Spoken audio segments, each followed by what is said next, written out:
Hare Krishna. So, chapter 2, verse number 58, 57 we are going to start. तो chapter 2 थोड़ा सा rewind करते हैं, 2 वर्स पीछे जाते हैं, जिसमें भगवान कृष्ण स्थितप्रज्ञ व्यक्ति, a person who is in Krishna consciousness, well situated in Krishna consciousness, how is he doesn't get attracted with the flowery language of the Vedas. Veda शास्त्र में कर्मकांड दिए गए हैं, अलंकारित भाषा में वर्णन किए गए स्वर्ग आदि भोग करना, इसमें वो रुचि नहीं लेता है. तो वो किस में, वो भगवान की भक्ति में सेवा में रत रहता है. पर उसका लक्षण कैसे है, वो कैसा है, पहले तो वो कोई भी उसकी इंद्रिय तृप्ति की कामना वो अपने पास नहीं रखता है. He tolerates all the desires for sense gratification. जो मन से वो उद्भवित होने वाले जो कामनाएं हैं उसको सहन करने की शक्ति उसमें होती है, और ऐसे में उसका मन शुद्ध रहता है और वह सदैव संतुष्ट रहता है. आत्मरति है उसके पास, यानी आत्माराम जिसे कहते हैं. वन इज सेल्फ सेटिस्फाइड, भगवान की भक्ति में ही वो संतुष्ट है. सो one who is not disturbed. और एक लक्षण बताते हैं कि वह जो 3 तापों से कभी भी उद्विग्न नहीं होता है, और कोई उसको भौतिक आनंद मिलता है तो बहुत आतुरता से उत्सव नहीं मनाता है. ऐसा व्यक्ति आसक्ति से रहित होता है, राग द्वेष और राग से भी, अटैचमेंट से और भय से और क्रोध से रहित रहता है. ऐसे व्यक्ति को स्थितप्रज्ञ व्यक्ति भगवान कृष्ण 56वें श्लोक में भी कहते हैं, 56 वर्ष में भी कहते हैं, दुकेशवनु द्विग्न मना सुकेशु विगत स्पृह वितराग भय क्रोध सितधीर मुनिरुच्यते. Okay, so next is 57th verse. यह सर्वत्राभिस्नेहस् तत्तत् प्राप्य शुभाशुभम नाभिनंदति न द्वेष्टि तस्य प्रज्ञा प्रतिष्ठिता. In the material world, one who is unaffected by whatever good or evil he may obtain, neither praising it nor despising it, is firmly fixed in perfect knowledge. न द्वेष करता है कोई स्थिति पर, ना वह बहुत अभिनंदन, ना वह आनंदित में रह के उत्सव मनाता है. कोई अच्छी स्थिति आती तो he is always concern about the service of the Lord. Definitely वो अपने निजी सुख और निजी दुखों में कभी भी वह ही डजंट हॉवर, क्या बोलते हैं इसको, उसको ज़्यादा कंसर्न ही नहीं है. अपने पर्सनल लाइफ में जो सुख दुख आते हैं गर्मी सर्दी की तरह उसको सहन करता है. So the purport by Srila Prabhupada, there is always some upheaval in the material world which may be good or evil. So one who is not agitated by such material upheavals, who is unaffected by good and evil, is to be understood to be fixed in Krishna consciousness. So कितने भी अवरोध क्यों ना आए पर भगवान की सेवा में वो तत्पर रहता है. जस्ट बिकॉज इसका हेल्थ खराब है ऐसे नहीं कि वो अपनी सेवा को या साधना को त्याग देता है. ओके, जितनी भी क्षमता है वो पूरी क्षमता का प्रयोग करते हुए अपने शारीरिक, और वो भगवान की सेवा में रत रहता है. सर्वथा ध्वंस रहितम सत्यापि ध्वंस करणे यद्भाव बंधनम यूनो सप्रेम परिकीर्तितः. प्रेम का लक्षण ही ये है. आचार्य कहते हैं कि सर्वथा ध्वंस, संबंध को ध्वंस करने के लिए, विध्वंस करने के लिए संबंध को कई कारण उपस्थित हो जाए पर फिर भी भगवान की सेवा में वह लगा रहता है. ऐसे व्यक्ति को ही भगवान कृष्ण से प्रेम है, ये लक्षण है. तो ये स्थितप्रज्ञ का भी लक्षण है. As long as one is in the material world there is always the possibility of good and evil, because this world is full of duality. But one who is fixed in Krishna consciousness is not affected by good and evil, because he is simply concern with Krishna who is all good absolute. Such consciousness is in Krishna situates one in a perfect transcendental position called technically samadhi. So samadhi is we are concerned of, that is fully absorption in Krishna consciousness. And when you are fully absorbed, absorbed in Krishna consciousness, तो बाह्य क्या चल रहा है वो पता नहीं चलता है. जैसे कोई व्यक्ति पूरी तरह मग्न है, ऐसे अपने काम में कई बार कोई व्यक्ति इतना मग्न हो जाता है कि उसको खान पान भूख आदि कुछ नहीं समझ में आता है. आप देखते कितने लोग ओवर टाइम करते हैं. कई बार वो टिफिन नहीं खाता है, ऐसे ही आ जाता है घर में. He is absorbed in his work. It means कभी कोई व्यक्ति, कोई लड़का है कोई लड़की से बहुत आकर्षित है, तो इतने उसके विचारों में इतना मग्न हो जाता है कि सामने कौन व्यक्ति आ रहा है कौन व्यक्ति जा रहा है कुछ समझ में नहीं आता है. बुक सामने है फिर भी वो बुक में ध्यान नहीं है, उसका मन कहीं और है. फुल्ली एब्जॉर्ब्ड इन हर थॉट्स और हिज थॉट्स. उसी प्रकार एब्जॉर्प्शन से क्या हो जाता है, आपको कोई फर्क नहीं पड़ता है. इंडिया हार रही है, इंडिया जीत रही है क्रिकेट, कोई फर्क नहीं पड़ता है. महंगाई आ रही है, महंगाई बढ़ रही है, कुछ फर्क नहीं पड़ता है. सैलरी घट रही है, सैलरी बढ़ रही है, कुछ फर्क नहीं. Because we are only concern about Krishna's pleasure. ये स्थितप्रज्ञ व्यक्ति का लक्षण है. और वैसे तो भौतिक संसार में कई बार सुख आएंगे, कई बार अपने गति से दुख आएंगे. प्रारब्ध के अनुसार सुख दुख का चक्कर चलता रहेगा, उसमें ज़्यादा इन्वॉल्व होने की कोई आवश्यकता नहीं. अगर आप उसमें इन्वॉल्व हो जाएंगे, कुर्वन् दुख प्रतिकारम सुखवन मन्यते गृह, ये गृह मेधि का लक्षण है कि दुख का प्रतिकार करने में सदैव लगा रहे. इसलिए कई बार लोग कारण बोलते हैं. आज एक मैराथन है, मान लीजिए गीता का डिस्ट्रीब्यूशन करना है, भगवद गीता के हम वितरण करते हैं. कई बार एक कारण देते हैं कि हमारी ये परिस्थिति है, हमारी वो परिस्थिति है, हम ये नहीं कर पाएंगे. वो इस परिस्थिति को मात कर जो व्यक्ति भगवान की सेवा में रहता है वही भक्ति में स्थित है. ओके, जस्ट बिकॉज फैसिलिटी है आप कर लेंगे और फैसिलिटी नहीं है जिस दिन नहीं कर. जिस प्रकार कोई विवाह संबंध में है, अगर स्थिति अनुकूल है तो संबंध रहेगा, स्थिति प्रतिकूल है तो संबंध नहीं टिकेगा. तो ये तो बहुत ही सेल्फिश एटीट्यूड रहेगा. तो भक्ति में स्वार्थ का कोई स्थान नहीं. भगवान की तुष्टि के लिए हम कुछ भी करने के लिए तैयार हैं. तो ये स्थितप्रज्ञ व्यक्ति का बहुत अच्छा लक्षण है, जिसमें वो एकदम स्थित है अपने निर्धार पर. तो चाहे वो सुख दुख आए संसार के, उससे कुछ भी फर्क नहीं पड़ता है. वो ना उस स्थिति से द्वेष करता है. देखिए, अब द्वेष करने से भी दिक्कत है. मान लीजिए कोई अब स्थिति से द्वेष करने लगे, या किसी व्यक्ति से निंदा करने लग जाएंगे, भले कर्मी क्यों ना हो, पर आपका मन में क्या हो जाएगा, विषय वस्तु आ जाएगी. वो कर्मी के विषय वस्तु आपके मन में आ जाएगी ऑटोमेटिकली. जिसके बारे में आप सोचते हैं बोलते हैं, उसका स्वभाव आप पर उतर सकता है. तो इसलिए it is very important and not to participate neither in praising neither in criticising worldly people also. Okay, ना उनकी प्रशंसा करनी है ना उनकी निंदा करनी है. जो प्रशंसा करता है वो भी मूर्ख है. संसुतः पुरुष पशु. हाँ, श्वविद वराह उष्ट खरे. भागवतम तक कहता है जो भगवान कृष्ण की भक्ति नहीं करता है, ऐसे लोगों की प्रशंसा करना, वो जो प्रशंसा करता है वो तो सुअर है, वो तो ऊंट है, गधा है या कुत्ता है, ऐसे भागवतम कहता है. सो यर तस्य प्रज्ञ प्रतिष्ठित. भगवान कृष्ण ने लक्षण और एक लक्षण बताया कि प्रज्ञा व्यक्ति, स्थित प्रज्ञ व्यक्ति क्या है. Next 58 verse of second chapter. यदा संहारते चायं कुर्मो अंगनिव सर्वशः इंद्रियाणि इंद्रियार्थेभ्यस् तस्य प्रज्ञा प्रतिष्ठिता.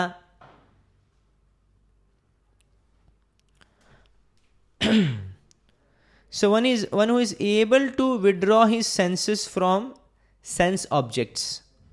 बहुत बार आपकी ये श्लोक में शब्द मिलेंगे, गीता में भी मिलेंगे, भागवत में भी मिलेंगे. इंद्रिय यानी सेंसेस, इंद्रिया अर्थ, सेंस ऑब्जेक्ट्स. ऑलवेज रिमेंबर इसका अर्थ क्या हो जाएगा, इंद्रिया अर्थ. अर्थ मतलब ऑब्जेक्ट्स, विषय वस्तु, और इंद्रिया यानी सेंस. सो इंद्रिया अर्थेभ्य. Okay, indriya arthik.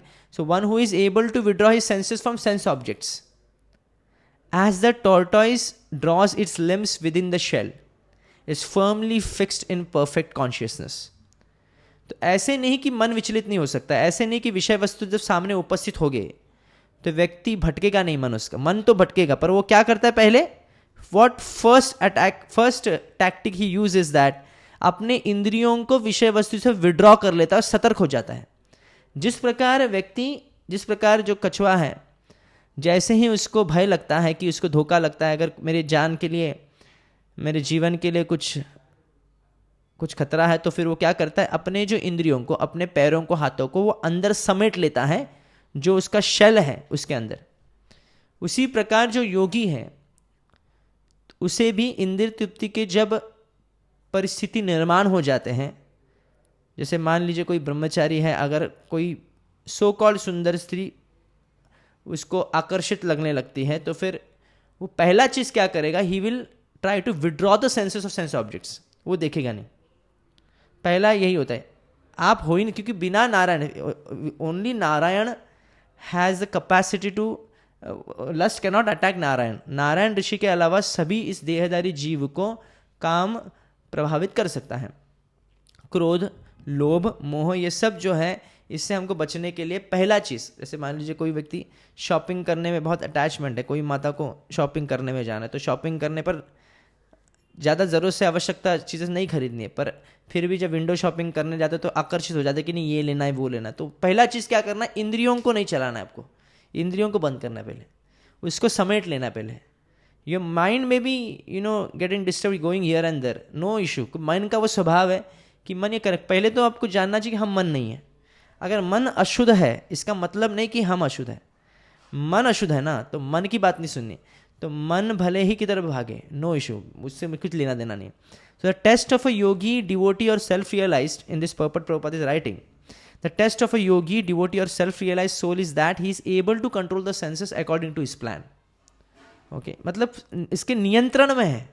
जैसे माता पिता हैं, अगर बच्चा कितना भी बदमाशी क्यों ना हो, पर वो माता पिता के नियंत्रण में होगा तो वो शांत बैठ सकता है. नियंत्रण के बाहर है तो वो तो उत्पात मचा देगा. कितने बार देखते हैं हम, माता पिता के बच्चे सुनते नहीं हैं, आप कितना भी वो प्रयास करें पर वो सुनते नहीं. पर कोई माता पिता के बच्चे होते हैं सिर्फ तो एक इशारे पर वो सहम जाता है. तो ये नियंत्रण में इंद्रियों को लाना बहुत जरूरी है. Most people however are servants of the senses and are thus directed by the dictation of the senses. So कई ज़्यादा से ज़्यादा लोग क्या होंगे, गोदास ही होंगे, गोस्वामी नहीं होंगे. जो नियम इंद्रियों को संयम रखता है उसे गोस्वामी कहते हैं, और जो इंद्रियों पर संयम नहीं रखता है उसे गोदास कहते हैं. गो यानी सेंसेस. So that is the answer to the question as how the yogi situated. The senses are compare to venomous serpents and they want to act very loosely and without restriction. The yogi or the devotee must be very strong to control the serpents like a snake charmer. तो कृष्ण गीता में भी कहते हैं कि काम जो होते हैं, खास करके काम का उदाहरण यहाँ पे क्यों तीव्रता से हम समझ सकते हैं. लस्ट जो होता है इंद्रियों पे भी स्थित है, आपकी बुद्धि में भी स्थित है, मन में भी स्थित है. इंद्रियाणि मनोबुद्धि अस्य अधिष्ठानम उच्यते. तो जब अपोजिट जेंडर के जब क्लोजनेस में आ जाते हैं तो स्पर्श लग जाता है, तो इंद्रिय तुरंत काम को जागृत कर लेते हैं, काम जागृत हो जाता है. पर फिर भी आप में फिर भी कंट्रोल है. You are not suppose to act loosely. तो तुरंत व्यक्ति को, चाहे वो गृहस्थ परिवार में भी संबंध बनाना हो, उसमें भी व्यक्ति को बहुत सतर्क रहना चाहिए, क्योंकि only for progeny one can use this sexual life, and at that point of time one should be very careful कि चांस नहीं देना चाहिए जिससे आपके नियम भंग हो जाए. तो पहला चीज़ क्या करना है, you should not set your senses loosely. That is very important. Control में, पूरी लगाम के साथ. अगर नहीं है लगाम लूज हो रहा है तो फिर से इसको ड्रैग कीजिए, विड्रॉ कर लीजिए इसको. तो senses are compare to venomous serpent. जैसे क्रोध आता है व्यक्ति को, पहला चीज़ क्या करना है, इंद्रियों का प्रयोग मत करिए. आपकी जिह्वा पहले, उसको जिह्वा को पहले कंट्रोल में रखिए. क्रोध में सबसे पहले क्या है, व्यक्ति अपने हाथ चलाता है, पैर चलाता है, अपने जिह्वा को चलाता है, ये सब चलता है. तो इन कर्मेंद्रियों को पहले बंद करना है. अगर कर्मेंद्रियों को बंद कर देंगे तो बहुत हम मैक्सिमम जो लड़ाई है काम क्रोध लोभ से बच जाएंगे. So they want to act very loosely without restriction. ये सेंसेस का काम है. बट योगी क्या करता है, he must be very strong to control the serpents like a snake charmer. जैसे सर्प को वश में किया जाता है मंत्र औषधि से, तो मंत्रों से, धुन से, तो वैसे ही वो वश में करता है सेंसेस को. He never allows them to act independently. There are many injunctions in the revealed scriptures. Some of them are don'ts and some of them are do's. विधि है, कुछ निषेध है शास्त्रों में. तो वो लगाम कैसे लगाता है, वो शास्त्रों की धुन बजाता है, वो शास्त्रों का लगाम लगा देता है. ये देखिए शास्त्र में ये कहते हैं, कृष्ण कहते हैं कार्य कार्य व्यवस्थितो. ओके, क्या करना चाहिए क्या नहीं करना चाहिए ये व्यक्ति को देखना चाहिए. तो फिर इसमें शास्त्रों का लगाम लगे. Unless one is able to follow the dos and don'ts, restricting oneself from sense enjoyment, it is not possible to be firmly fixed in Krishna consciousness.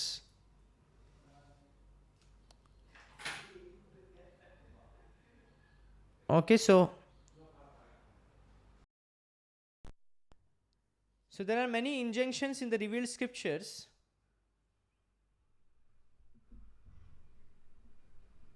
So some of them are do's and don'ts. Unless one is able to follow the do's and don'ts, restricting oneself from sense enjoyment, it is not possible to be firmly fixed in Krishna consciousness. सो शास्त्र की विधियों को उल्लंघन करके आप भगवान को कभी प्रसन्न नहीं कर सकते, क्योंकि शास्त्र के विधि विधान इसके लिए बना है कि भगवान को स्मरण किया जा सके। स्मरतम सततम विष्णु विस्मरतम न जातुचित सर्व विधि निषेधस्युरेतयोरेव किंकर। सभी शास्त्रों का यही सार है कि भगवान कृष्ण को, विष्णु को स्मरण करना, उनको कभी नहीं भूलना। तो the best example set herein is the tortoise, sense control के लिए। The tortoise can at any moment wind up its senses and exhibit them again at any time for particular purposes. Similarly, the sense of the Krishna consciousness persons are used only for some particular purpose in the service of the Lord and are withdrawn otherwise. जैसे आंखें हैं भगवान का रूप दर्शन करने के लिए, कोई सेवा में आंखों की आवश्यकता है इसलिए हम दर्शन कर रहे हैं। जैसे ही आंखें इंद्रिय तृप्ति करना चाहे, कोई सुंदर पुरुष और सुंदर स्त्री को निहारना चाहते हैं, तभी उस आंखों को हम क्या करते हैं, विड्रॉ कर देते हैं। Arjun is being taught here to use his senses for the service of the Lord instead for his own satisfaction. तो अर्जुन का यह मंतव्य था कि युद्ध नहीं करना। क्यों? इंद्र तृप्ति है उनकी। ये भगवान सिखा रहे हैं यहाँ पे कि युद्ध नहीं करना क्योंकि मुझे अच्छा नहीं लग रहा है, नहीं, कृष्ण के लिए करना पड़ेगा। Keeping the senses always in the service of the lord is the example set by the analogy of the tortoise who keeps the senses within. तो सेंसेस को दमन करना, इंद्रियों को दमन करना, इसका मतलब ये नहीं कि आप इंद्रियों को खाली छोड़ दें, ये संभव नहीं हो सकता। आप थोड़ी देर के लिए चाहिए तो इंद्रियों को दमन कर सकते हैं आर्टिफिशियली, पर बहुत ज़्यादा देर तक नहीं। It's very difficult to control. आप जब तक इंद्रियों को भगवान कृष्ण की सेवा में नहीं लगाएंगे तब तक आप पीसफुल स्टेट में आ ही नहीं सकते। एक्सीडेंटल फॉल डाउन्स का धोखा सदैव बना रहता है। इसलिए एनालॉजी, बहुत सुंदर एनालॉजी इस श्लोक में कृष्ण दे रहे हैं टोर्टॉइस का। कैसे टोर्टॉइस जो अपने इंद्रियों को विड्रॉ करता है जब भी कोई भयावह स्थिति निर्माण होती है, उसी प्रकार जो चित्त प्रज्ञ व्यक्ति हैं वो जैसे भी स्थिति निर्माण होती है इंद्र तृप्ति की, वो अपने इंद्रियों को विड्रॉ कर लेता है, वाइंड अप कर लेता है और भगवान कृष्ण की सेवा में लगाते रहता है। इसलिए सबसे सेफ है, कभी समय मत दीजिए, खाली मत बैठिए। सबसे सेफ है भगवान कृष्ण में सदैव लगे रहे, चाहे वो चैंटिंग हो, चाहे वो भागवतम पढ़ना हो या भगवदगीता हो, या चाहे वो कोई प्रैक्टिकल सेवा हो जिसमें आपका पूरा मन और शरीर लग जाए। मन नहीं लग रहा है कोई प्रॉब्लम नहीं, शरीर लगना चाहिए कंप्लीटली। पहले शरीर लगने से मन को ऑप्शन नहीं रहता है फिर। Okay, so here and acharya commentaries of this 57th and 58th verse we will try to understand. So 57th verse में आचार्य कमेंट्रीज में कहता है कि the person is without affections which are subject to conditions, sorry, unconditional affection out of mercifulness however should remain to some degree. Okay, Vishwanath Chakravarti Thakur कुछ सुझाव दे रहे हैं कि अफेक्शन होता है जो अनकंडीशनल ऑफ मर्सीफुलनेस, जब किसी पे दया दिखाते हैं, जैसे भरत महाराज ने दया दिखाया। ओके, दया दिखाना ये साधु का लक्षण है, पर it should remain to some degree, very important. इतना नहीं कि हम भी, हमारा भक्ति में पतन, हमारा साधना छूट जाए। ऐसे कई उदाहरण हमने सुने भी हैं कि आप किसी को बचाने के लिए, किसी को भक्ति में लाने के लिए व्यक्ति खुद माया में फंस सकता है, और ऐसे कई उदाहरण हैं। तो इसमें बहुत सतर्क रहना चाहिए। पहले अपना बचाओ, हम बचेंगे तभी दूसरों को बचा सकते हैं। साधना को कोई कॉम्प्रोमाइज़ नहीं, चैंटिंग कोई ऐसा सेव इंपॉर्टेंट नहीं जिसमें अपनी चैंटिंग को कॉम्प्रोमाइज़ करें। कोई व्यक्ति को उद्धार करने की आवश्यकता नहीं जिसमें आपके चैंटिंग को कॉम्प्रोमाइज़ करने, आपके साधना को कॉम्प्रोमाइज़ करना पड़े। तो दया का भी लिमिट होना चाहिए आपको। वैसे तो भगवान करुणा सिंधु है भगवान, तो जो भक्त है भगवान से भी ज़्यादा करुणा में होता है, पर हमारे लिए घातक नहीं होना चाहिए। We should be hard on our self and we should be merciful on others. ये इंपॉर्टेंट है। हम अपने लिए क्षत्रिय हैं, दूसरों के लिए ब्राह्मण है, उल्टा नहीं होना चाहिए। हम क्षत्रिय दूसरों के लिए और अपने लिए ब्राह्मण। अपने लिए सदैव कठोर होना चाहिए, दूसरों के लिए मृदु होना चाहिए। सो ही इज़ फिक्स्ड इन कठोर, यानी हम नियम पालन में बहुत कठोर होना चाहिए अपने लिए, दूसरों के लिए मृदु होना चाहिए। दूसरों के लिए ठीक है, नहीं नियम हो रहा है कोई प्रॉब्लम नहीं, आप थोड़ा सा ये कर लो फिर, पर अपने लिए कठोर। So he is fixed in those qualities on receiving something favourable to himself through respect और feeding. For instance, he does not approve and receiving disrespect such as a punch of the feast and he does not disapprove. मतलब अगर कोई व्यक्ति उनको अच्छा भोजन परोसता है कभी, तो इसमें बहुत उत्सव नहीं मनाता है, वो भगवान के प्रति कृतज्ञता व्यक्त करता है। पर अगर कोई व्यक्ति उनको मार फटकार भी लगा देता है तो भी वह द्वेष नहीं करता है। इसका मतलब है ही does not say, oh you are so religious serving a great devotee like me, I bless you with happiness. Nor does he curse the disrespectful person saying, "Go to hell, you sinful creature." तो ईश्वर चक्रवर्ती बहुत literally बता रहे हैं कि कोई मान लीजिए आपको कभी कभी होता है कि हमको कोई अच्छी सेवा कर ले तो हम नहीं बोलते तुम्हारा आशीर्वाद है मेरा, तुम मेरे जैसे शुद्ध भक्त को तुमने सेवा की है।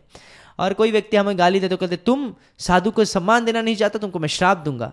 तो ये बहुत ही ये व्यवहार नहीं होता है। तो that person is known as प्रज्ञा प्रतिष्ठा। ओके, समाधि स्थित पे है। Keshav Kashmiri ji saying, when exposed to sources of pleasure like mouth-watering vegetable preparations, delicious nectarian fruit drinks, silky fashionable clothes, or luxurious homes, such a one does not rejoice at receiving these things, nor gives praise to those who have bequeathed these things. जैसे कभी कभी प्रचार कार्य में जाते हैं तभी कई बार बहुत अच्छा स्वागत होता है, बहुत अच्छी फैसिलिटी सुविधाएं, अच्छे अच्छे व्यंजन बने होते हैं, कई अच्छे अच्छे हमको वस्त्र दिए जाते हैं, कभी अच्छे अच्छे गाड़ियों में घुमाया जाता है, तो बहुत अच्छा लगता है प्रचार करने में उस समय पे। पर मान लीजिए ऐसी स्थिति में नहीं है, कर हम झोपड़ी में जा रहे हैं प्रचार करने के लिए, खाने के लिए सिर्फ सूखी रोटी दाल चावल है, या फिर हमको ट्रेन से जाना पड़ रहा है, या फिर बहुत ही गंदी जगह से जाना पड़ रहा है, तो इसमें दुख होता है। ऐसा व्यक्ति जो है स्थित प्रज्ञ नहीं माना जाएगा। स्थित प्रज्ञ व्यक्ति वो है, वो भगवान की तुष्टि के लिए कार्य करता है, तो स्थिति कोई भी हो कुछ फर्क नहीं पड़ता है। चाहे वो अच्छी फैसिलिटीज अच्छी सुविधा देने से वो एक्साइट नहीं होता है, अच्छी सुविधाएं देने से ये नहीं मन करता है कि मैं उसी घर में बार बार जाऊंगा जिसमें अच्छी सुविधाएं हैं, और जिस घर में अच्छी सुविधाएं नहीं उस घर में नहीं जाऊंगा, ये ऐसा नहीं होता है। वो प्रचार कार्य में जाता है भगवान की तुष्टि के लिए, चाहे वो उच्च स्थान का जो घर हो निवास हो, या फिर कोई व्यक्ति बहुत ही दारिद्र्य में हो, तो प्रचार उसका मेन लक्षण होता है। तो इससे फर्क नहीं पड़ता है। बाह्य वातावरण, बाह्य कंडीशंस जो होते हैं, that should not matter in a devotional service, ये इंपॉर्टेंट है। Similarly, when exposed to sources of unpleasantness like unpalatable food and drink, coarse, unfashionable clothes, humble homes, such a one does not show disdain and is indifferent to statements made by people to criticize him, such as being called a pseudo yogi or a hypocrite. Keshav Kashmir ji कह रहे हैं कि ऐसा व्यक्ति तो मिथ्याचारी है जो सिर्फ सुविधाओं में प्रचार करता है, तो सुविधाओं में ज्ञान प्रदान करता है, और कई ऐसी जगह पे नहीं जाता जिसमें असुविधाएं हैं, और कोई अगर उनकी निंदा करता है तो उनसे द्वेष करता है, अथवा कोई प्रशंसा करता है तो उनकी वाहवाही करता है, ऐसा व्यक्ति तो मिथ्याचारी ही कहा जाएगा। सो the essence is such a one use, ये बहुत कठोर शब्द है मिथ्याचारी, मतलब अब भक्ति में है और फिर अगर कोई व्यक्ति आपको सम्मान नहीं देता है, यानी मान लीजिए प्रसाद डिस्ट्रीब्यूशन में कुछ कमी हो जाए, बाकी सबको व्यंजन मिल गया, गुलाब जाम मिल गया, पर आपको नहीं मिला तो आपको बुरा लग गया, आप कहें मुझे क्यों नहीं मिला, आप झगड़ दिए वहाँ पे, तो ये व्यक्ति मिथ्याचारी के लक्षण है। और obviously we should not be judgemental on others. अगर कोई और व्यक्ति करते हुए देखता तो हमको जजमेंटल नहीं होना है, हमको देखना है कि हम कितने हिपोक्रेट हैं। So the essence is such a one uses his words sparsely, praises no one and blames no one, and because he possesses neither love nor hatred for any living being, benefits all. Such a one is situated in transcendental consciousness. अभी बहुत important है कि ना ही किसी के प्रति प्रेम है ना किसी के प्रति द्वेष है, ऐसा व्यक्ति स्थित प्रज्ञ। अभी इसमें लोगों को लग सकता है अरे प्रेम नहीं मतलब क्या है, ऐसे कैसे कोई व्यक्ति पत्थर की तरह। यहाँ पे प्रेम यानी भौतिक शारीरिक आसक्ति की बात चल रही है। यहाँ पे जो शारीरिक स्नेह है, मान लीजिए कोई गृहस्थ है और वो सेवा कर रहा है प्रसाद की, अब प्रसाद की लाइन को ठीक करना, या लाइन ठीक तरह से चल रही कि नहीं।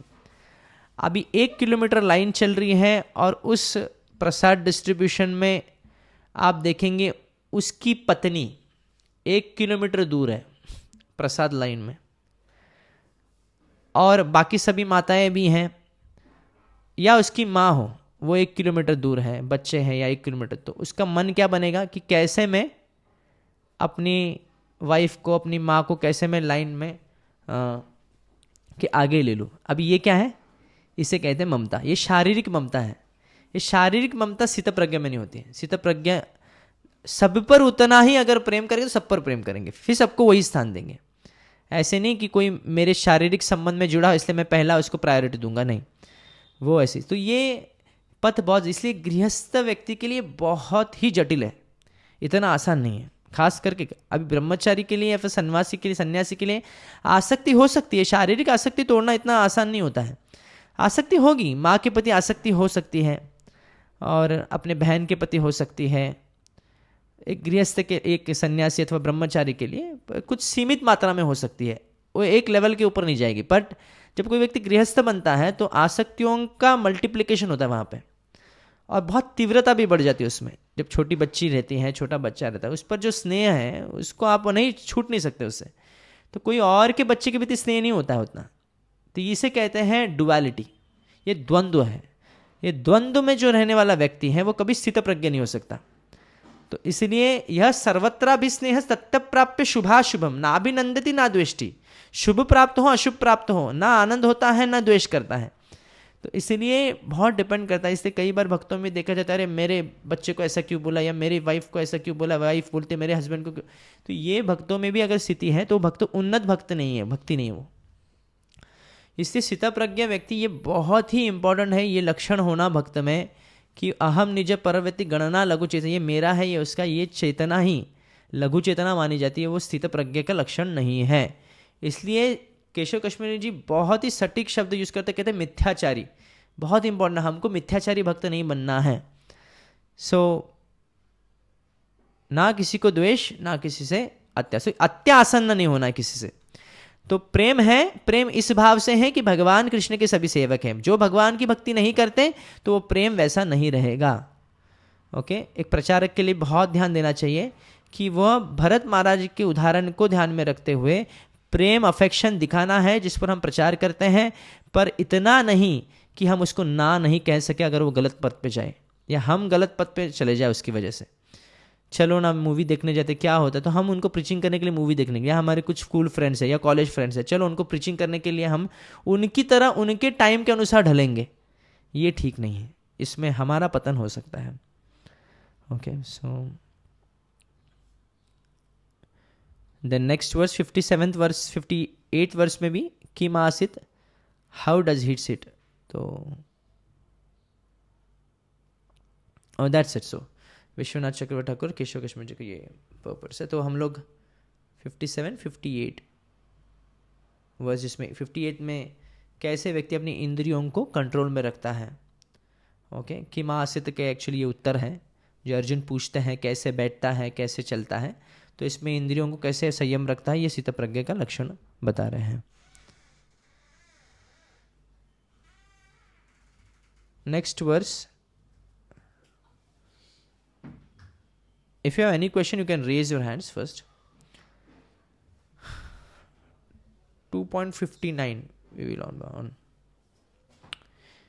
विषया विनिवर्तन्ते निराहारस्य देहिनः रसवर्जं रसोऽप्यस्य परं दृष्ट्वा निवर्तते। So though the embodied soul, very important verse है, ये बहुत इंपॉर्टेंट श्लोक है। ये स्थित प्रज्ञा के लक्षण भी बहुत इंपॉर्टेंट है वर्स में, ये आप बाहर कर सकते हैं। आपको लक्षण पता होना चाहिए, गुरु में भी ये सब लक्षण होते हैं, वाचो वेगम मनसा क्रोध वेगम, ये सब चीज़ आ गया उसमें। क्योंकि उपदेश अमृत का ये श्लोक जो वाचो वेगम, ये तो सार है सभी उपदेशों का, इवन गीता के वर्सेस का भी वो सार है। तो अपनी इंद्रियों पर जो संयम रखता है, प्रश्न नहीं उठता, जो इंद्रियों में संयम नहीं रखता है वो भक्ति में आगे बढ़े या फिर वो लिबरेटेड हो जाए, वो तो प्रश्न ही नहीं उठता। तो इसलिए ये इंपॉर्टेंट वर्स है, ये भी बहुत इंपॉर्टेंट। विषया विनिवर्तन्ते, okay, one refrains from sense enjoyment. The embodied soul may be restricted from sense enjoyment, the taste for sense object remains. रस वर्जम रसोपि अस्य, आप रस को वर्जन कर रहे हैं पर फिर भी रस है।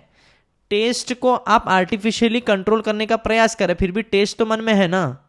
सो but ceasing such engagements, but इस रस को रोक देना by experiencing higher taste, he is fixed in consciousness. जब तक हायर टेस्ट नहीं मिलेगा आप लोअर टेस्ट छोड़ नहीं सकते। व्यक्ति का आकर्षण है अलग अलग व्यंजनों को खाना, बाहर गया तो ढाबे पे खा लिया, कई रेस्टोरेंट पे खा लिया, भूख नहीं है फिर भी आइसक्रीम खा लिया, ये खा लिया वो खा लिया। अभी इसको रेस्ट्रिक्ट कैसे करें? आप अगर आर्टिफिशियल रेस्ट्रिक्ट करें मन तो उधर ही चला जाएगा, पर ना इसको रेस्ट्रिक्ट किया जाता है भगवान को जो भोग लगाए वही खाना। इस तरह किया जाता है। तो वैसे ही बाकी सभी इंद्रियों को रेस्ट्रिक्ट किया जा सकता है। सुंदरता को देखना, स्त्री को पुरुष को स्त्री की सुंदरता को देखने में ललायित होते हैं, तो हम भगवान कृष्ण के विग्रहों की सुंदरता देखते हैं, उस सुंदरता में मग्न होते हैं हम।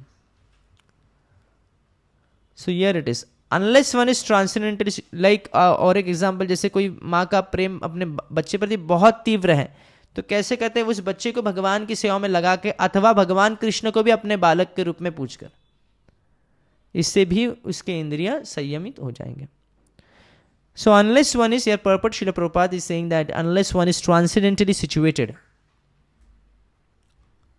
it is not possible to cease from sense enjoyment. The process of restriction from sense enjoyment by rules and regulation is something like restricting a diseased person from certain types of eatables. तो पहले शास्त्रों के विधि विधान को मद्देनजर रखते हुए व्यक्ति को अपने इंद्रियों पर संयम रखना है। शास्त्र को विड्रॉ कैसे करेंगे, अपने सेंसेस को विड्रॉ कैसे करेंगे, जब शास्त्र की बात को याद करेंगे तब स्मरण करेंगे, या शास्त्र के सिद्धांत को समझेंगे। पर यह कितने देर तक चलेगा, प्रश्न ये उठ सकता है। इतना करने के बावजूद भी व्यक्ति का मन का आपा खो बैठता है, तो इसमें क्या कर सकता है व्यक्ति? तो इसमें यह है कि ये प्रमाण, ये सच है कि नियमों के द्वारा आप कितने देर तक बांध सकते हैं अपने इंद्रियों को। Okay, the process of restriction of sense enjoyment by rules and regulation something like, जिस प्रकार व्यक्ति डायबिटिक है, डायबिटिक व्यक्ति को शुगर नहीं खाना है, पर मन में तो शुगर खाने की इच्छा तो है ना प्रबल, तो सर्टन, भले ही व्यक्ति को विवाह हो गया है, पर मन में तो दूसरी स्त्रियों का भोग करने का मन में विषय वस्तु चल रहा है, उसके मन में तो भोग कर रहा है ना। He is watching pornography, although he has wife but still is watching pornography and satisfying himself. तो ये इस चीज को कैसे रोके? The patient, however, neither likes such restrictions nor loses his taste for eatables. Similarly, sense restriction by some spiritual process like Ashtanga Yoga in the matter of yam, niyama, asana, pranayama, pratyahara, dharana, dhyana, etc. is recommended for less intelligent persons who have no better knowledge. अष्टांग योग की सिद्धि जो है वो artificially इंद्रियों को संयमित करने की विधि है, जिसमें आप यम नियम, ओके, डूज एंड डोंट्स, कुछ शास्त्र के नियमों का पालन करते हैं, डाइट फॉलो करते हैं, आसनों को फॉलो करते हैं, फिर प्राणायाम करते हैं, प्रत्याहार, इंद्रियों को निग्रह करते हैं आर्टिफिशियली, और ध्यान लगाने का प्रयास करते हैं भगवान विष्णु पर, और फिर धारणा, फिर ध्यान लगता है। तो ये जो प्रोसेस है उसमें भी कई बाधा है। तो इससे विश्वामित्र मुनि इस प्रोसेस को फॉलो करते हुए पतन हो जाता है। सिर्फ मेनका के ध्वनि, उनकी घुंघरू की, मेनका की घुंघरू की ध्वनि सुनने से विश्वामित्र मुनि का मन विचलित हो जाता है। तो ये प्रॉब्लम है। अगर कोई व्यक्ति आर्टिफिशियली ट्राई करे कंट्रोल करने को योग सिद्धि से, अथवा कर्म योगी बने या फिर ज्ञान योगी बनकर या ध्यान योगी, बहुत ही डिफिकल्ट होगा। से but one who has tasted the beauty of supreme lord Krishna, मधुराधिपते अखिलम मधुरम, भगवान कृष्ण मधुरों में शिरोमणि है, मधुराधिपति है, इसलिए वह मधुरता जब व्यक्ति को टेस्ट लग जाती है, और कोई मधुर चीज में व्यक्ति रस नहीं ले सकता। लस्ट पे कॉन्कर करने का एकमात्र उपाय है मदन मोहन, जो मदन को भी मोहित करने वाला कृष्ण, उन पर जब व्यक्ति का ध्यान लगता है, उन पर जब उनके सुंदरता पे जब व्यक्ति का ध्यान लगता है और उनके बारे में सुनने को व्यक्ति का रुचि बढ़ जाती है, तभी व्यक्ति की रुचि जो है इंद्रिय तृप्ति में घट जाती है, खास करके काम पर। So one who has tasted the beauty of Lord Krishna in the course of his advancement in Krishna consciousness no longer has a taste for dead material things. Therefore, restrictions are there for the less intelligent neophytes in the spiritual advancement of life. But such restrictions are only good until one actually has a taste for Krishna consciousness. When one is in actually Krishna conscious, he automatically loses his taste for pale things. तो शुरुआत में विधियों से, नियमों से बांधना पड़ेगा। आप बोलेंगे मैं भगवान कृष्ण के मधुराधिपति का भजन सुनकर, या फिर उनके फोटोज को देखकर, या फिर भगवान कृष्ण की लीलाओं को सुनकर इतना मंत्रमुग्ध हो जाऊंगा कि इंद्र तृप्ति का मेरे मन में विचार भी नहीं आएगा। ऐसे प्राकृत अवस्था में संभव नहीं है। क्यों संभव नहीं है? किसी किसी को संभव हो सकता है, किसी किसी को नहीं हो सकता। क्यों ऐसे है? क्योंकि पूर्व जन्म के प्रारब्ध, पूर्व जन्म की जो स्वीकृतियां हैं, वो उसको कुछ चीज़ें करने देंगी या फिर करने नहीं देंगी। अगर व्यक्ति के पास पूर्वजन्म भक्ति की सुकृतियाँ कम है तो ये स्वाभाविक है कि उसके लिए इंद्रियों को दमन करना बहुत ही कठिन हो जाएगा, वो भगवान कृष्ण के प्रति उसकी रुचि नहीं बढ़ेगी तुरंत। तो इसके लिए उसको शास्त्रों के नियमों को कठोरता से पालन करना पड़ेगा। असत्संगों में कभी वितरण नहीं। सो प्रचार अगर वो इतना उन्नत नहीं है तो प्रचार भी वो नहीं कर सकता, तो अगर नहीं तो फिर प्रचार करने जाएगा तो खुद ही फंस जाएगा। मान लीजिए आप डिस्को में गए बुक डिस्ट्रीब्यूशन करने के लिए और थोड़ी देर के बाद आप ही पाएंगे वहाँ पे नाचते वक्त, तो ऐसे नहीं होना चाहिए। इसलिए हम अपनी क्षमता को ध्यान में रखते हुए और आचार्य और गुरु अगर हमको एडवाइस दे दें तो ही हम ऐसे चहल और पहल करते हैं। अगर हम में क्षमता नहीं है तो आचार्य ऐसे एडवाइस नहीं, रिस्क नहीं लेना चाहिए। तो इसलिए हमको पहले विधि विधानों से बांधना चाहिए हमारे मन को, हमारे इंद्रियों को। जब ऐसी उन्नत स्थिति आ जाएगी, जब भगवान कृष्ण के लीलाओं पर रुचि आ जाएगी, उनके सौंदर्य पर रुचि आ जाएगी, तभी जाके आप सेफ जोन में जा सकते हैं। तभी आप थोड़ा बहुत कैलकुलेटिव रिस्क लेके आप प्रचार कार्य में भी जुड़ सकते हैं। तो इसलिए हरिदास ठाकुर जी ने वैश्या को भी भक्त बनाया, उनकी उन्नत स्थिति थी। हम ऐसे नकल नहीं कर सकते। तो दैट्स व्हाट वेरी इंपॉर्टेंट। इसलिए इंद्रियों को संयम रखने के लिए आप भले ही शास्त्र के विधि विधान तो लगा सकते हैं, पर और एडवांस होने के लिए व्यक्ति को अगर एक्सीडेंटल फॉल डाउन से बचना है तो व्यक्ति को हायर टेस्ट की अनुभूति होनी चाहिए। इसलिए हमारा भजन, हमारी साधना हमको बहुत ही सिंसेरिटी से करनी है। अगर सेवा बहुत ही ज़्यादा बढ़ जाती है, आपकी साधना करने में समय नहीं है, तो आप अपने मेंटर से, कोच से डिस्कस करना चाहिए कि मेरी साधना नहीं हो पाती है, मैं भागवत नहीं पढ़ पा रहा हूँ, मेरी सेवा इतनी बढ़ गई है कि मैं ये सब नहीं कर पाता, तो मैं क्या करूँ। तो आपको जो उपयुक्त मेंटर है आपको सही सुझाव देंगे। कोई भी सेवा चैंटिंग को कॉम्प्रोमाइज़ करके नहीं होनी चाहिए। कोई भी सेवा जो है आपके साधना, आपकी साधना भक्ति, वैधि भक्ति को कॉम्प्रोमाइज़ करके नहीं हो सकती। तो पहले आता है साधना, तो वेरी इंपॉर्टेंट। शारीरिक हमारी स्थिति, हमारा हेल्थ को ध्यान देना भी साधना में गिना जाता है। तो ओवर कॉन्शियस नहीं होना है, बहुत झगमगाट कपड़े नहीं पहनने हैं, बहुत ब्रांडेड कपड़े पहनने की आवश्यकता नहीं है, बहुत ऑपुलेंट खाने की आवश्यकता नहीं है। सिंपल खाइए, सिंपल पहनिए, जिससे आप भक्ति में भी सिंपली प्रोग्रेस कर सकते हैं। सो वन हु इज इन स्थित प्रज्ञ स्थिति, फिक्स कॉन्शियस में है, उसको ज़रा भी इंटरेस्ट नहीं होगा मटेरियल थिंग्स में, ये बताना चाहते हैं इस श्लोक में।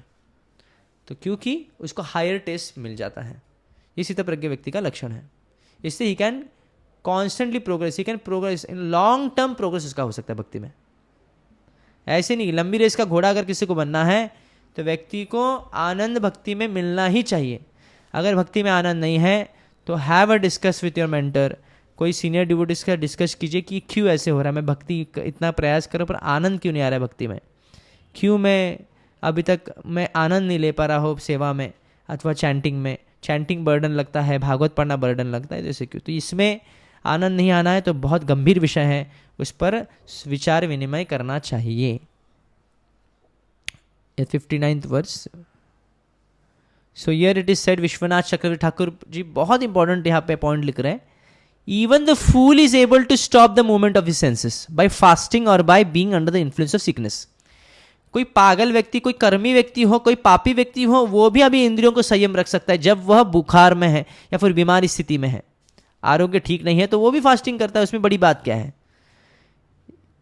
या फिर उपवास कर लेता है, कई कर्मी लोग उपवास करते हैं, तो क्या वो इंद्रिय संयम रख रहे हैं? ऐसा जरूरी नहीं है, क्योंकि मन में तो विषय वस्तु चल रहा है ना, कि मुझे उपवास इसके लिए कर रहा है कि अच्छा पति मिल जाए या अच्छा पत्नी मिले।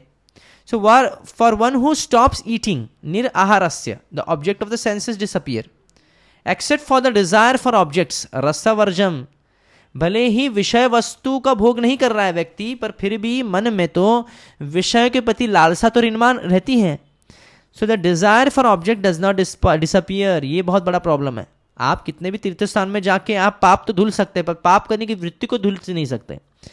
For the person situated in the प्रज्ञा, हाउएवर, हैविंग सीन द परमात्मा, the desire for objects does disappear.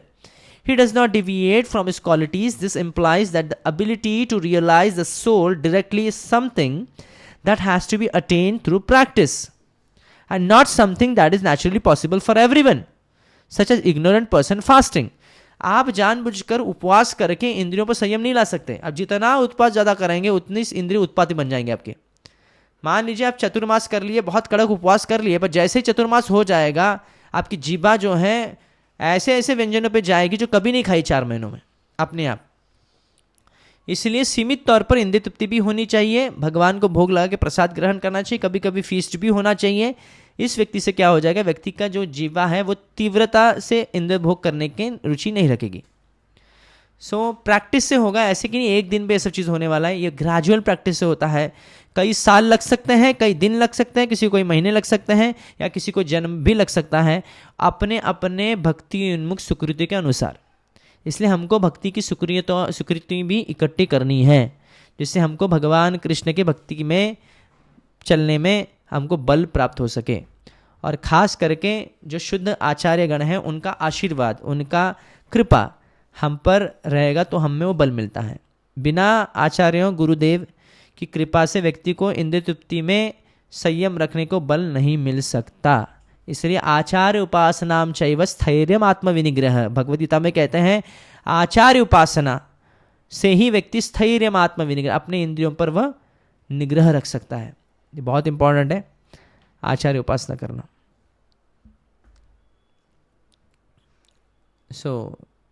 Vishwanath Chakravarti Thakur is saying that practice से होगा ये। Srila Shridhar Swami is also here writing this particular verse. It may be submitted that the lack of inclination of the senses towards sense objects may not necessarily be a viable characteristic in determining one of steady wisdom. This is because it is seen that the sick, the lethargic, and the fasting, those fasting from food, also have no inclination in this regard. तो कोई व्यक्ति बहुत आलसी भी है, वो भी लग सकता है कि अरे वो तो इंद्रिय तृप्ति नहीं करता है, आलसी है, पर वो इसका ये लक्षण नहीं है। तो इंद्रिय तृप्ति से बाह्य चीज़ नहीं है, वो आंतरिक भी है, इंद्रिय तृप्ति को संयम रखना। This argument is being neutralised in this verse. Enjoying the objects of the senses is known as आहार, restricting the objects of the senses is known as niraharasya. An embodied being or one who identifies themselves as their body is in ignorance when one declines to enjoy sense objects. With the objects of the senses, the physical experience ceases, yet the residue desire for sense objects still remains and the craving for them actually has not departed. Diabetes हुए इसलिए वो sugar नहीं खा रहा है, उसको artificial condition उस पर थोपी गई है, पर मन में तो शुगर स्वीट खाने की तो इच्छा तीव्र है ही। इसको कैसे निकाले? आप भले ही ऊपर ऊपर से दिखाए, वस्त्र है साधु के पहने हुए, तिलक धारण किया है, ऊपर ऊपर दिखा कि हम इंद्रिय तृप्ति नहीं करते, पर मन में जो लालसा है उसको अगर नहीं हटाएंगे तो अंतिम समय पे मन में जो विषय वस्तु है वही तो आने वाली है। तो ये मन में विषय वस्तु को भी हटाना बहुत ज़रूरी है। ये कैसे होगा? हायर टेस्ट को प्राप्त करके। So when one has experience what is supreme, even the residue desire for sense objects factually is resolved. Another meaning is that although inclination for the objects of the senses automatically ceases from one who is sick, have no desire to enjoy the senses, then but as soon as one's health has been regained, the desire to relish the objects of the senses returns again, being only temporarily inoperative. The rest is self-explanatory. तो एक argument का जवाब दे रहे हैं श्रीधर स्वामी जी। कोई ये कह सकता है कि कोई व्यक्ति अगर बीमार अवस्था में है, आरोग्य नहीं ठीक, वो भी इंद्रिय संयम रखता है और उसके मन में भी कभी इंद्रिय तृप्ति की इच्छा नहीं आती। आपको बहुत तीव्र बुखार है, आपके मन में कभी नहीं आएगा कि मैं समोसे खा लूँ या फिर मैं पेस्ट्री खा लूँ।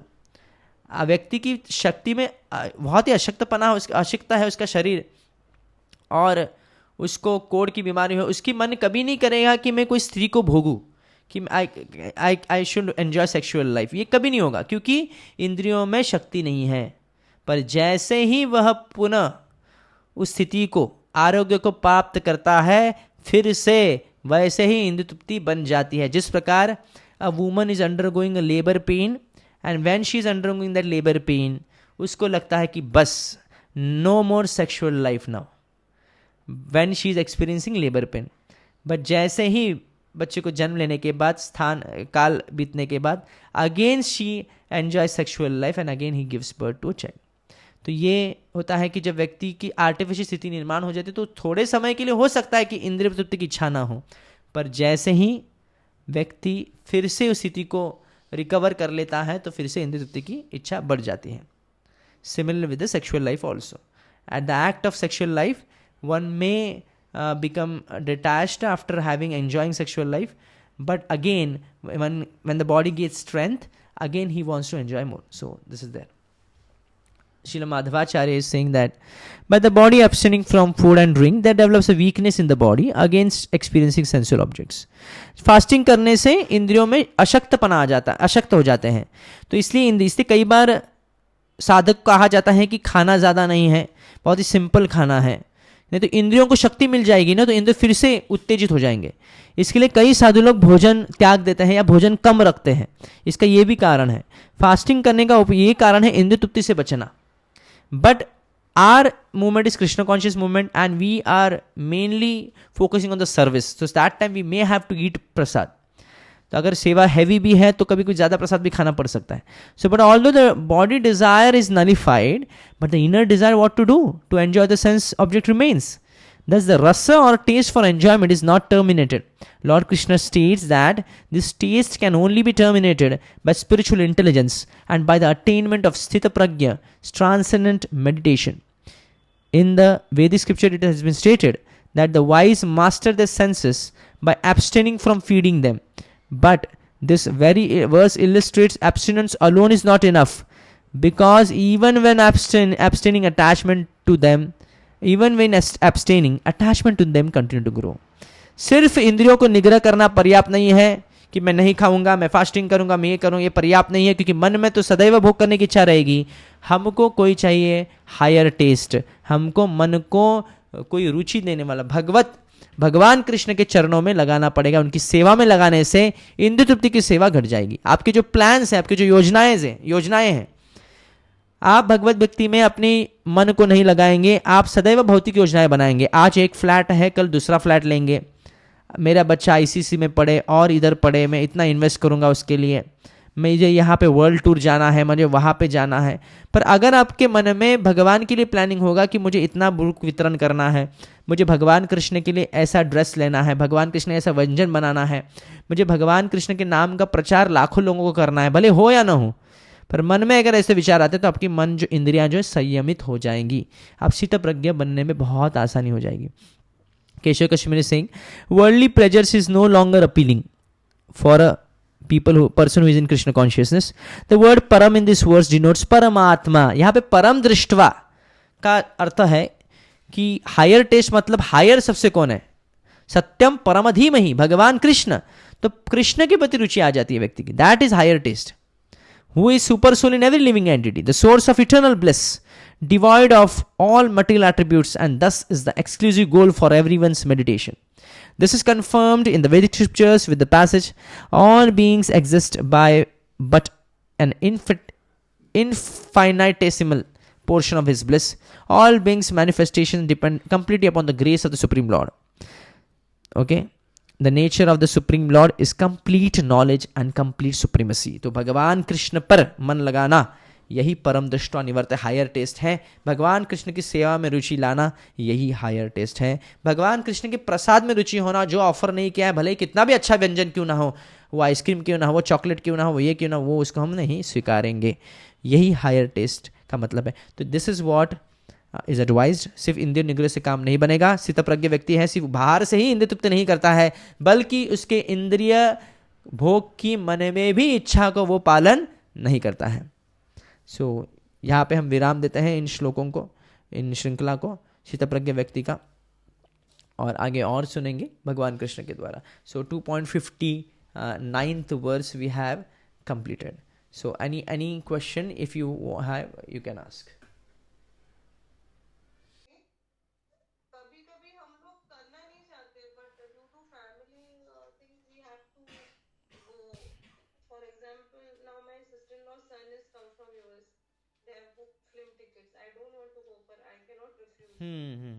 राइट. प्रभुपाद बहुत अच्छा एग्जाम्पल देते हैं इस चीज़ में. इस प्रकार जो स्त्रियां होती हैं, एक स्त्री होती है who is very attached to his paramour, his so called boyfriend, and she is married to someone else, but she is loving someone else.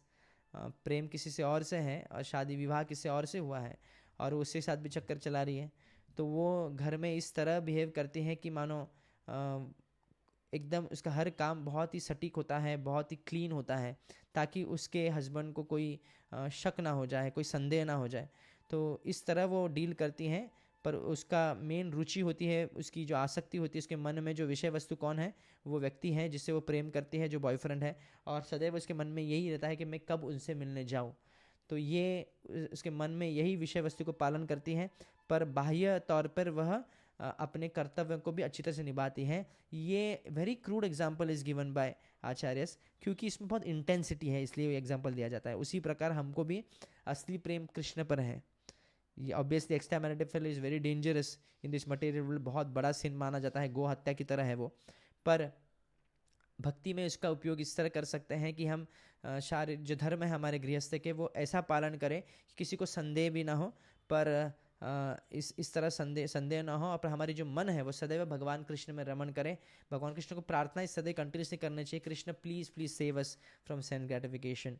ये प्रारंभिक स्थिति में ये चीज़ आपको काम आएगी, पर एक स्थिति जब आ जाती है, जब किसी व्यक्ति को सब कुछ त्याग करने के लिए स्थिति, जब उसकी उन्नत भक्ति हो जाती है, तभी वो अपने स्वधर्म को भी त्याग सकता है, जब उन्नत स्थिति में होता है तो।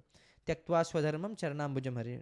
अगर आप पक्का भजन हो कोई प्रॉब्लम नहीं, जैसे कोई ब्रह्मचारी बनता है, कोई सन्यासी बनता है, तो इस चीज़ को वो नहीं कर सकता कि वो भौतिक चीज़ों में भी लगा रहे और अच्छी तरह से काम करे, और आध्यात्मिक चीज़ भी साथ में नहीं हो सकती।